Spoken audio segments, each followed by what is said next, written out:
नमस्कार दोस्तों, स्वागत है आपका फिर से एक नई वीडियो में। तो देखिए दोस्तों, इस वीडियो में आपको जानकारी प्राप्त होगी दोस्तों। यानी आप कभी भी शंकर भगवान की पूजा करते हैं तो आप जब भी मंदिर पे जाते हैं या कभी भी कहीं पर भी आप शंकर भगवान की पूजा करने जाते हैं, प्रतिदिन आप पूजा करते हैं, तो इन सब में आपको किन किन बातों का ध्यान रखना चाहिए दोस्तों, यह विधि बताइए दोस्तों। यानी पूजा करते समय किन किन नियमों का पालन करना चाहिए दोस्तों एक शिव भक्त के लिए, वह विधि आप अभी अगर शंकर भगवान की पूजा करते हैं दोस्तों तो इन विधि को अवश्य जान लें। देखिए दोस्तों, अगर आप इस चैनल पर पहली बार हैं तो इस चैनल को सब्सक्राइब अवश्य कर लें दोस्तों, क्योंकि इस चैनल पर आपको संपूर्ण और सत्य जानकारी प्राप्त होगी दोस्तों। तो चलिए दोस्तों, बिना टाइम वेस्ट के वीडियो स्टार्ट करते हैं। तो ध्यानपूर्वक सुनिए दोस्तों। साधक पहले अपने अंगों में भस्म लगाए, यानी जो साधक है जो पूजा अर्चना कर रहा है और पहले अपने अंगों पर भस्म उनको लगाना चाहिए। फिर ललाट में उत्तम त्रिपुंड धारण करे। ललाट यानी मस्तक, मस्तक पर त्रिपुंड होना चाहिए दोस्तों। तिलक बोलते हैं, शंकर भगवान का तिलक रहता है। मस्तक पर त्रिपुंड लगाएं। पूजा काल में सजन भस्म का उपयोग होता है और द्रव्य शुद्धि के लिए निर्जल भस्म का, यानी दो प्रकार की भस्म होती है दोस्तों, सजल और निर्जल, यह दो प्रकार की भस्म होती है दोस्तों। अब देखिए दोस्तों, दिन हो अथवा रात्रि, कोई सा भी समय हो दोस्तों, दिन हो या रात्रि हो, नारी हो या पुरुष, यानी कोई भी हो दोस्तों, नारी या पुरुष, पूजा करने के लिए उसे भस्म जल सहित ही त्रिपुंड रूप में ललाट पर धारण करना चाहिए, यानी जल समेत।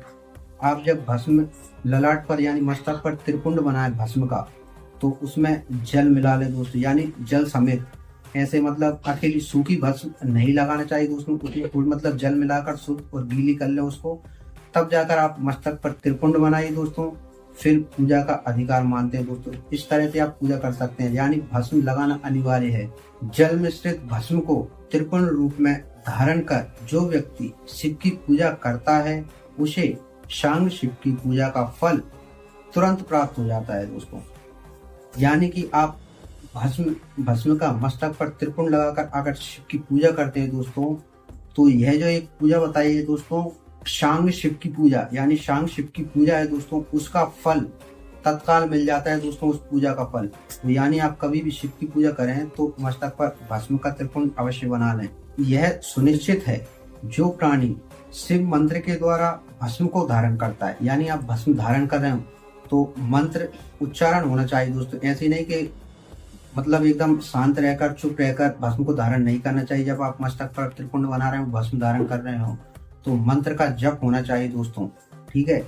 वह सभी ब्रह्मचर्य, गृहस्थ, वानप्रस्थ और सन्यासी, ध्यानपूर्वक सुनिए दोस्तों, ब्रह्मचर्य, ठीक है, और गृहस्थ में और वानप्रस्थ तथा सन्यासी आश्रमों में श्रेष्ठ होता है। इन सब में दोस्तों आप अगर सन्यासी में भी श्रेष्ठ होंगे, गृहस्थ जीवन में भी श्रेष्ठ, वानप्रस्थ में भी श्रेष्ठ, यानी भस्म धारण करने का इतना महत्व है, उसे शिवाश्रमी कहा जाता है, क्योंकि वह एकमात्र शिव को ही परम श्रेष्ठ मानता है। शिव व्रत में एकमात्र शिव में ही निष्ठा रखने वाले को, यानी शिव व्रत में जो व्यक्ति शिव व्रत यानी शिव में मन लग रहा हो, शिव की पूजा कर रहा हो, तो जो उनमें ही मन लगा रहता है उनका शिव में, तो उनको देखिए दोस्तों, निष्ठा रखने वाले या उन पर ही निष्ठा रहती है, उनकी उन पर ही विश्वास रहता है। निष्ठा का अर्थ विश्वास होता है, यानी दोस्तों आप शंकर भगवान की पूजा, आपको अगर उन पर अटूट अटल विश्वास है शिव पर, तो देखिए ना तो उसको असोच का दोष, ठीक है, लगता है, और ना तो सूतक का। तो दोस्तों कोई सो भी कैसा भी सूतक हो, उसको अगर आपको आपका अटूट विश्वास है, आप शंकर भगवान की पूजा करते हो और आपको अगर अटूट विश्वास है उन पर, तो कैसा भी सूतक पड़ रहा हो दोस्तों, आपको उस सूतक का बिल्कुल भी दोष नहीं लगेगा दोस्तों। ललाट के अग्रभाग में अपने हाथ से या गुरु के हाथ से श्वेत भस्म या मिट्टी से तिलक लगाना चाहिए। यह जरूरी है दोस्तों, तिलक वगैरह ये भस्म का, मिट्टी का या किसी भी चीज का आप तिलक अवश्य लगाएं।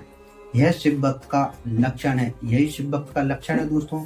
तो यह ध्यान रखें दोस्तों कि आप कभी पूजा करने जाएं तो भस्म अवश्य होना चाहिए, मस्तक पर त्रिपुंड अवश्य होना चाहिए दोस्तों। देखिए दोस्तों, यह थी एक भस्म के विषय में, यानी शिव पूजा की विधि दोस्तों, कि आप शंकर भगवान की पूजा करें तो इस बात का अवश्य ध्यान रखें दोस्तों, बिना भस्म के शिव की पूजा, यानी कि बिना मस्तक पर त्रिपुंड लगाए शिव की पूजा नहीं करनी चाहिए। और यह व्यक्ति ऐसा करता है तो उसको पूजा का तत्काल फल प्राप्त नहीं होता। और जो व्यक्ति मस्तक पर त्रिपुंड लगाकर शिव की पूजा करता है दोस्तों, उनको सांझ शिव की पूजा का फल तत्काल ही प्राप्त हो जाता है दोस्तों। इतना महत्व भस्म की त्रिपुंड का। तो देखिए दोस्तों, अगर आपको यह जानकारी अच्छी लगी हो और यह वीडियो पसंद आए दोस्तों, तो इस चैनल को सब्सक्राइब और इस वीडियो को एक लाइक अवश्य कर दें। तो चलिए दोस्तों, मिलते हैं नेक्स्ट वीडियो में किसी और नई जानकारी के साथ। तब तक के लिए जय श्री राम।